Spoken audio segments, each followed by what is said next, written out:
삼성전자와 현대차가 2028년 휴머노이드 로봇 상용화를 목표로 조단위 투자 경쟁에 나섰습니다. 그룹 역량을 하나로 집결하는 삼성과 기술 고도화에 나선 현대차의 맞대결이 본격화되고 있습니다. 정유 4사의 26조 원대 담합 의혹이 적발되면서 과정체제와 폐쇄적 유통망이 만들어낸 침묵의 카르텔과 국내 정유 산업의 구조적 한계가 다시 수면 위로 올랐습니다.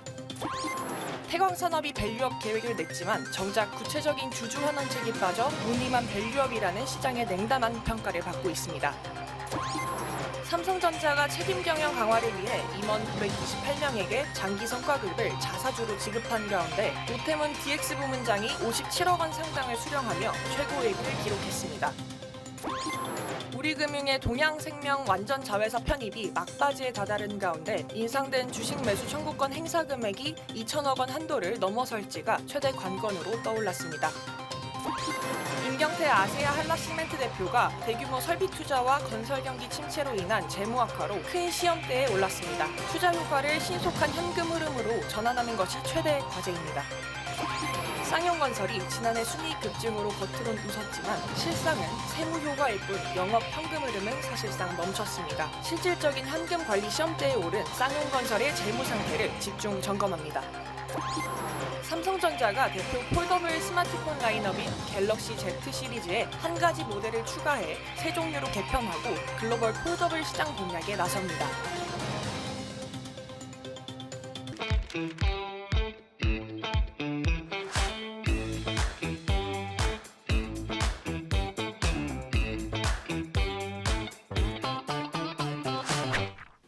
삼성전자와 현대자동차그룹이 미래 로봇 시장을 선점하기 위해 조단위의 대규모 투자를 이어가며 본격적인 경쟁에 돌입했습니다. 양사 모두 2028년을 로봇 상용화의 목표 시점으로 잡았습니다. 삼성전자는 최근 대표이사 직속으로 로보틱스 경험 사업 추진실을 신설했습니다. 기존에 분산되어 있던 미래사업추진단, 삼성리서치, 생산기술연구소 등의 로봇 개발 인력과 역량을 하나로 모으는 조직 개편입니다. 현대자동차그룹은 자회사인 보스턴 다이내믹스를 중심으로 전문 로봇 기술 고도화에 집중하고 있습니다. 정의선 회장은 추가 지분을 매입해 100% 지분을 확보한 후 미국 증시 상장을 추진할 것으로 전망됩니다. 삼성전자는 자체 부품, 완제품 수직 통합과 제조 현장 적용이라는 수직 통합형 생태계를, 현대차는 보스턴 다이내믹스 중심의 전문 기술력과 글로벌 모빌리티 공장 투입이라는 전략을 펼치고 있습니다. 두 공룡 기업의 대규모 투자가 맞물리면서 2028년 휴머노이드 로봇 상용화를 향한 주도권 싸움은 더욱 치열해질 전망입니다.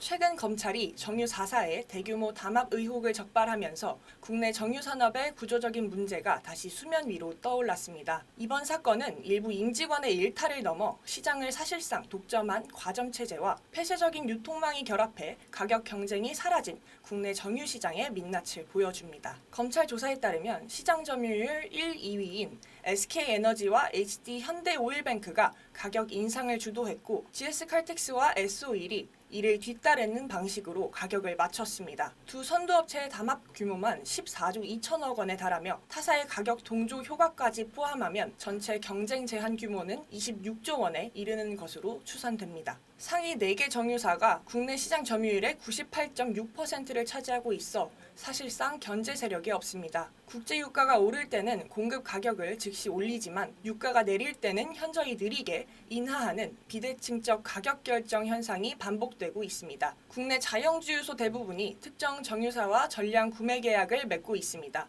이로 인해 타 정유사가 가격을 낮추더라도 주유소를 확보하기 어렵고 기존 정유사 역시 가격을 낮춰 점유율을 넓힐 유인이 없는 구조입니다. 사전 합의 정황을 명백히 입증하기 힘든 의식적 병행 행위는 현행법상 형사처벌이 어렵다는 법적 사각지대가 존재합니다. 또한 원유 수입으로부터 정제, 판매까지 정유사가 전 과정을 독점하는 수직 계열화 구조 역시 담합이 반복되는 주요 원인으로 지적됩니다. 가격 경쟁이 전혀 작동하지 않는 시장 체제에서는 그 부담이 결국 소비자에게 전가될 수밖에 없습니다. 이번 사건을 계기로 국내 정유 시장의 경쟁 구조와 유통체계 전반에 대한 근본적인 재점검이 필요하다는 목소리가 커지고 있습니다.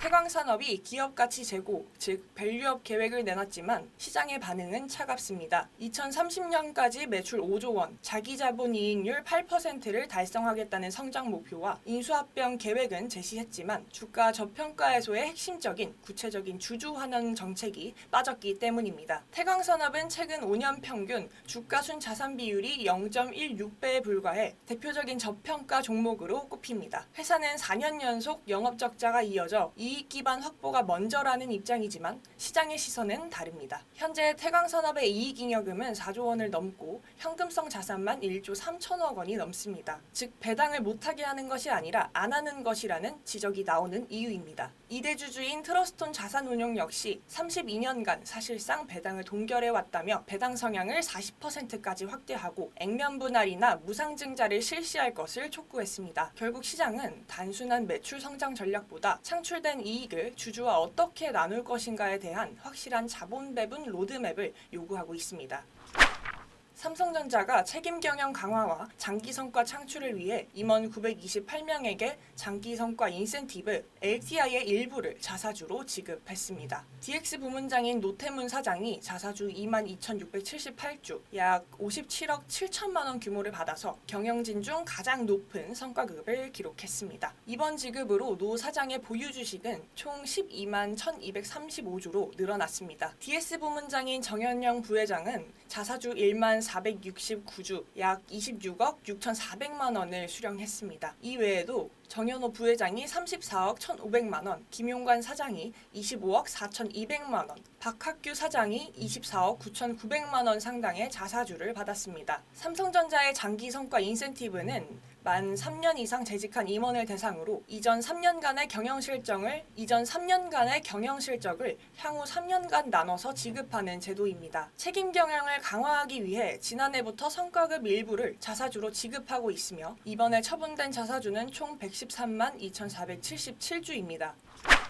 우리금융지주의 동양생명 완전 자회사 추진이 막바지 단계에 다다랐습니다. 금감원이 우리금융과 동양생명의 주식 포괄적 교환 증권 신고서를 최종 승인하면서 핵심 행정 절차는 마무리됐습니다. 이에 따라 7월 24일 동양생명 주주총회를 거쳐 8월 11일 주식교환 및 완전 자회사 편입이 이뤄지고 8월 말에는 동양생명의 상장 폐지와 함께 우리금융의 교환 신주가 상장될 예정입니다. 현재 가장 큰 관심사는 8월 3일까지 진행되는 동양생명 주주들의 주식 매수 청구권 행사 규모입니다. 우리금융은 주주 달래기 차원에서 주식 매수 청구권 행사 가격을 기존 8,505원에서 9,356원으로 10% 인상했습니다. 반면 교환가는 8,720원이며 최근 동양생명의 시장 주가는 7,000원대까지 떨어진 상태입니다. 주주 입장에서는 주식시장 매도나 우리금융 주식 교환보다 주식 매수 청구권을 행사해 1주당 9,356원을 받는 것이 확실히 유리한 구조입니다. 이로 인해 당초 설정한 주식 매수 청구권 한도인 2천억 원을 초과할 가능성이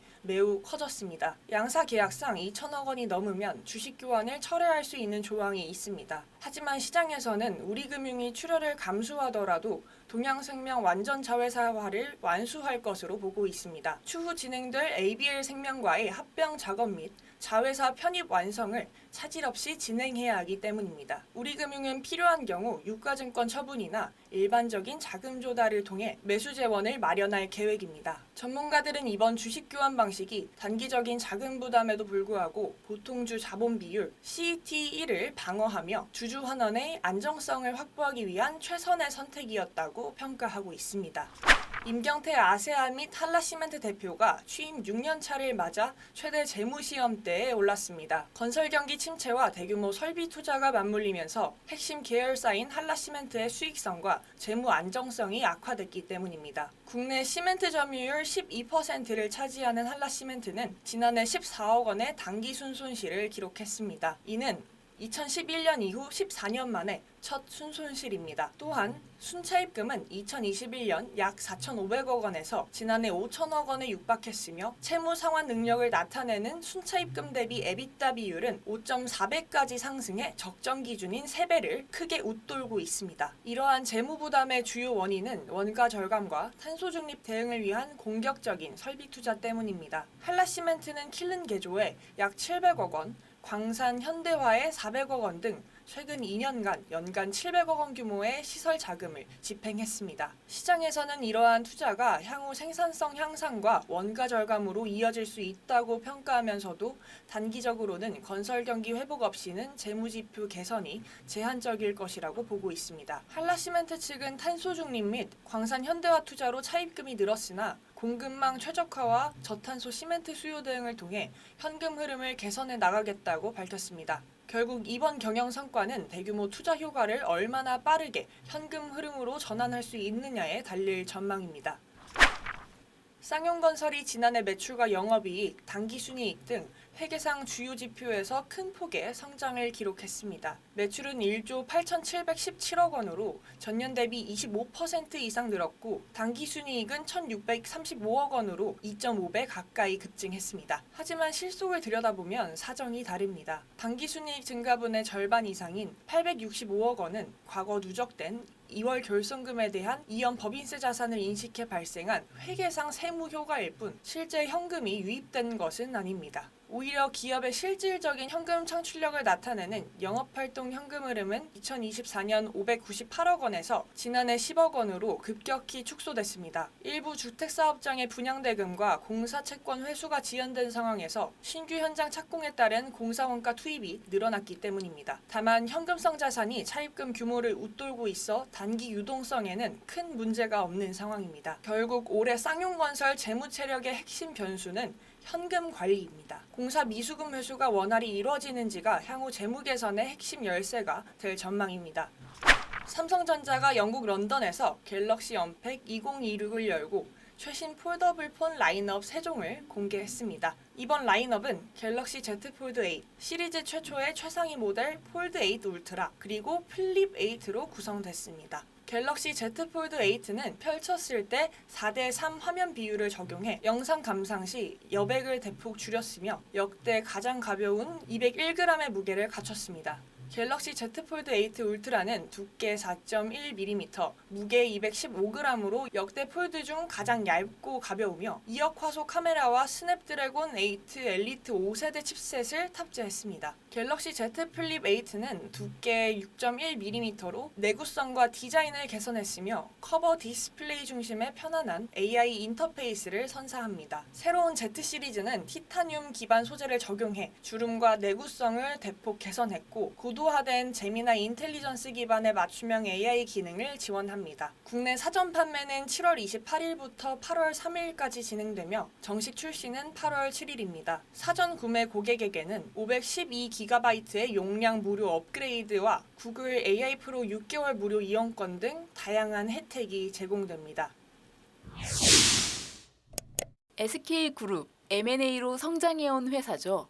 엄청난 주가 상승을 보인 SK하이닉스도 하이닉스를 인수해 SK라는 그룹명을 붙인 것이거든요. 그런 SK하이닉스가 인텔의 오하이오 공장 인수를 검토한다는 뉴스가 나왔습니다. 그런데 이번 인수 검토 이야기에 묘하게 등장하는 분이 있는데요.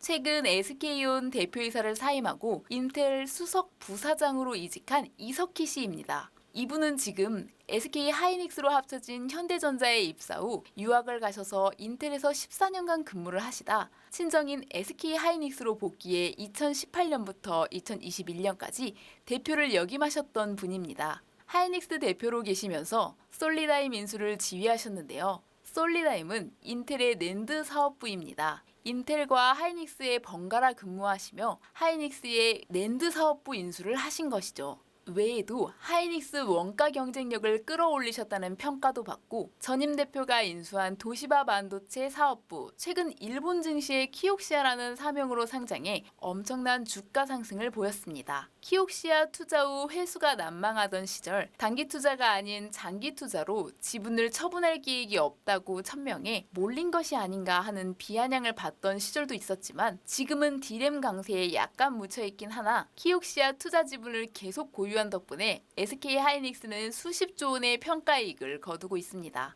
2, 3년 전만 해도 하이닉스의 시가총액이 50조 원 남짓이었던 건 생각하면 엄청나게 성공한 투자인데요. 인텔에서 하이닉스로 이직 후 솔리다임 인수 진행에 이어 이젠 SK에서 인텔로 이직 후 오하이오 공장 매각 이야기까지 나오니 묘한 느낌이 듭니다. 그럼 본론으로 들어가 인텔 오하이오 공장 인수 어떻게 진행된 걸까요? 메가짜 측 상황을 보면 이 공장은 2022년 1월 투자가 발표됐습니다. 최대 8개의 팹을 지을 수 있는 부지를 확보하고 2개의 팹을 우선 건설해 2025년 말 양산에 들어간다는 계획이었는데요. 인텔 파운드리 사업 정상화가 요원해지며 해당 프로젝트는 현재 지연되고 있습니다. 2025년 말, 그러니까 지금은 양산에 들어갔어야 하는 시기지만 양산 계획은 2030년으로 연기되었으니 사실상 중단된 상태라고 봐야 합니다. 그러기에 인텔 입장에선 팔 수도 있는 공장이 될 듯도 한데요. 인수자로 거론되는 SK 입장을 보면 공급 부족으로 국내에도 신규 팹 건설을 서두르는 상황에서 미국의 현지 공장 투자 압박에 직면해 있는 점을 감안하면 부지가 확보되고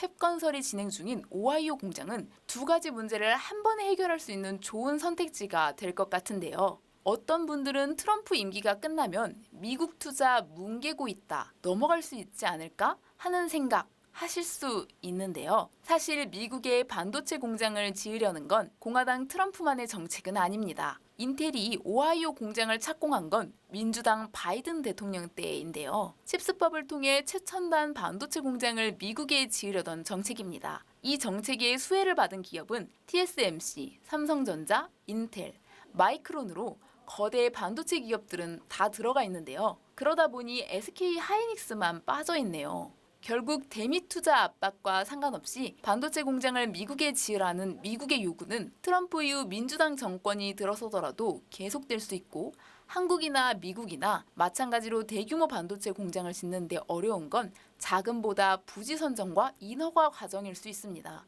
아직은 썰에 불과하지만 오하이오 공장 인수설은 인텔과 하이닉스 양측 모두 검토해볼 만한 건이란 생각입니다. 나아가 이번 딜이 관심 가는 것은 최근 AI 투자가 확대되며 기존의 D램, 낸드가 아닌 HBM을 비롯해 제조 과정에서 메모리, 파운드리, 후공정 업체의 협업이 매우 중요해지고 있습니다. 파운드리 라인이 없는 SK 입장에선 인텔과 사업 시너지가 발생할 가능성이 있고 낸드 사업부, 오하이오 공장 거래 모두 이석기 대표가 관여하는 모양새라 더 관심이 갑니다. 권호연, 이윤우, 황창규, 진대재와 같이 삼성 반도체 전문 경영인으로 이름을 널리 알린 사람들이 있는데요. SK에도 박성우, 광노정, 이석희 대표가 이어졌지만 아직 삼성 출신에 비해 네임밸류가 떨어지는 건 사실입니다. 이번 오하이오 공장 거래설이 실제 진행돼 SK 하이닉스와 인텔의 시너지를 창출한다면 이석희 대표의 네임밸류가 확 올라가지 않을까란 생각이 드는데요. 늘어난 정부 부채 문제 없는지 한번 체크해 보겠습니다. DSR이란 규제가 있습니다. 가계대출 증가를 제한하는 것인데요. DSR, 총부채 원리금 상환 비율이라고 해서 연소득에서 대출의 원금과 이자를 갚기 위해 내는 금액이 얼마를 차지하는가를 계산한 것입니다. 대출 가능 금액을 계산하기 위함도 있지만 기본적으로 개인의 신용관리 지표인데요. 정부의 DSR을 적용하면 어떨까요? 최근 유가, 주가, 금리가 동반 상승해 이슈가 되고 있습니다.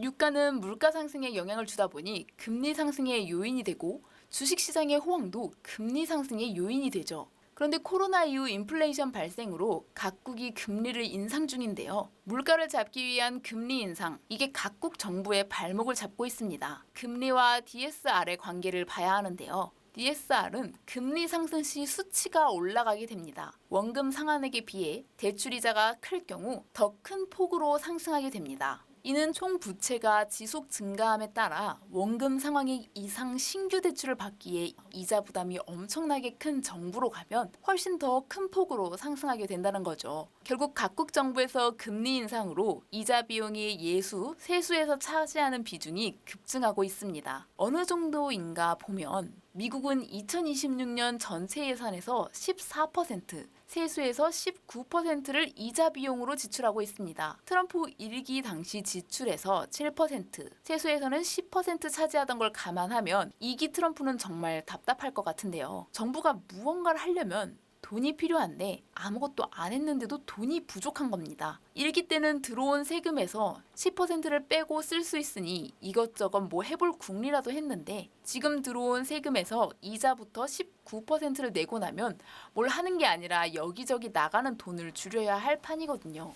트럼프는 지금 이것저것 일을 벌이다 못해 전쟁까지 수행 중이라 예산 관리하는 사람들은 머리가 터질 지경일 건데요. 그래서 트럼프가 입만 열면 금리 인하를 외치고 있는 이유입니다. 이런 상황 다른 나라라고 다르지 않는데요. 일본은 국가부채가 1,400조엔에 달하는 엄청난 국가부채를 가지고 있는 나라입니다. 하지만 오랜 기간 제로금리 수준의 국채를 발행해왔기에 별 문제가 없었는데요. 2024년 3월 제로금리를 포기한 이후 지금은 1%까지 기준금리가 올라왔습니다. 기준금리가 올라온들 한들 기존에 발행한 채권이자는 증가하지 않아 그 영향은 서서히 다가오겠지만 다른 선진국 국가들처럼 3에서 4%까지 올라올 경우 이자 비용은 40에서 50조 원에 달하게 될 것입니다. 뭐가 문제냐고요? 일본 1년 예산이 115조입니다. 금리가 높아져 이자 부담이 커지면 일본 중앙정부는 아무것도 하지 못하고 이자만 내야 할 판인 건데요. 물가를 잡기 위해 금리를 올려야 하지만 지금 상황이 지속되는 게 부담스러운 게 각국 정부의 입장입니다. 금리를 놔두면 물가가 오르고 금리를 올리면 정부가 힘들고 진퇴양난인 상황인데요. 어서 빨리 물가가 잡혀 금리를 내릴 수 있기를 원하고 또 원하고 있지만 그런다고 이 문제가 해결될 것 같진 않습니다. 경제학자들도 결론을 내리지 못한 문제지만 시간이 흐르고 정권이 바뀌고 금리도 바뀌었지만 대다수 국가의 정부 부채 비율은 지속적으로 높아지고 있거든요. 엄격한 재정 준칙을 운영하던 독일조차 최근 국방비 증액 등을 위해 재정 적자를 늘리기로 했습니다.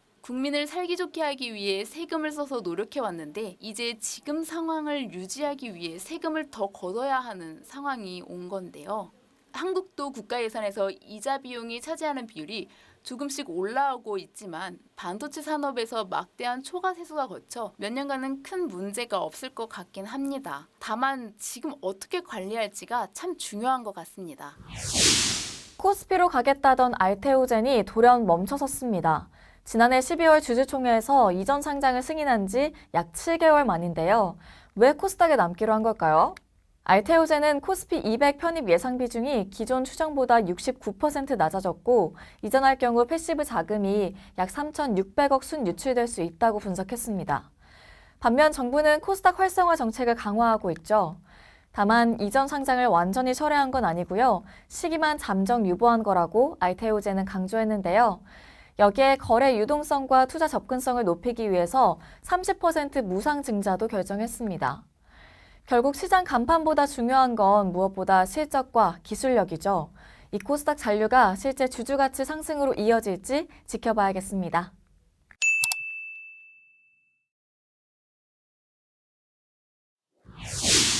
7월 23일 뉴스는 여기까지입니다.